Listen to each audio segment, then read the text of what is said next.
पत्नीनेच केली पतीची कुऱ्हाडीने निर्दयी निर्घुण हत्या। तब्बल 2 महिने घरातील शौचालयाच्या शोष खड्ड्यात प्रेत ठेवले पुरून। तालुक्यातील खुंटविहीर जवळील मालगोंदा येथील मयत इसम यशवंत मोहन ठाकरे वर्ष 42 राहणार मालगोंदा हा 14 एप्रिल 2025 पासून घरातून मजुरीकरिता गुजरात राज्यातील बिल्लीमोरा येथे गेला असे आरोपी पत्नी प्रभा यशवंत ठाकरे वर्ष 38 हिने सासरे मोहन ठाकरे यांना सांगितले। तदनंतर ती स्वतः मजुरीकरिता बिल्लीमोरा येथे निघून गेली। घरच्यांनी यशवंतची नातेवाईकांकडे शोधाशोध सुरू केली। कामासाठी बाहेर गावी गेला असेल तर तो घरी परतणार या आशेने घरचे आई वडील वाट पाहत होते। पाऊस सुरू झाला तरी अद्याप तरी यशवंत का घरी येत नाही, शिवाय त्याची पत्नी प्रभा ही पतीचा का शोध घेत नाही। सुमारे 2 महिन्यांपासून बेपत्ता असलेल्या यशवंत कामावरून घरी न परतल्याने संशयाची सुई प्रभाकडे अधिकच बळावली।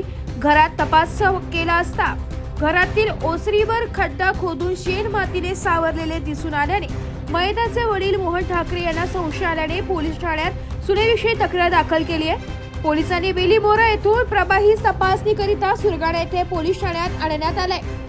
पोलिसांनी पंचनामा करीत महसूल विभागाला समवेत घेत घरातील ओसरीवरील खड्डा खोदकाम केले, मात्र प्रेत आढळून आले नाहीये।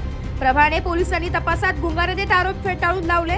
पोलिसांनी सोडल्याने बिनधास्तपणे ती फिरत होती। 2 दिवसांनी यशवंतचा लहान भाऊ उत्तमची पत्नी मेथू ही 20 ते 25 दिवसांपूर्वी दीर घरी आले का असा तपास केला असता प्रभाने दारात असलेल्या यशवंतच्या चपला लपवत मांडीखाली ठेवत चपलावर बसून गप्पा मारल्या। ही बाब मेथीच्या नजरेतून सुटली नाही।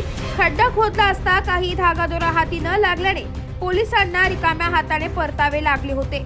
मेथीने पती उत्तम यास ही सर्व हकीकत सांगत दक्षिणेस असलेल्या पडका शौचालयाचा शोष खड्डा आहे, त्यामध्ये तरी नाही ना असा अंदाज व्यक्त करीत जाऊन बघू या असे सांगितले असता उत्तमने संध्याकाळी जाऊन पाहिले असता त्या शोष खड्ड्यावर नीळ मासी पडत असून कुजलेल्या वस्तूसारखा वास येतो असे लक्षात आलं। खड्ड्यातील माती उकरून पाहिली असता प्रेत असल्याचे आढळले। तातडीने पोलिसांना कळविण्यात येऊन चौकशी करिता मयताची पत्नी प्रभाला ताब्यात घेत चौकशी केली असता मीच कुऱ्हाडीच्या फाशाने डोक्याच्या मागील भागात टोला मारल्याने तो मयत झाला असल्याची कबुली दिली आहे। अखेर पंचनामा करीत तब्बल घरात शोष खड्ड्यात पुरून ठेवलेले कुजलेले प्रेत बाहेर काढले असता वेळ केवळ हाडांचा सांगाडा उरला होता। ग्रामीण रुग्णालयाचे वैद्यकीय अधिकारी डॉक्टर शिवम परदेश यांनी जागेवरच शवविच्छेदन केले।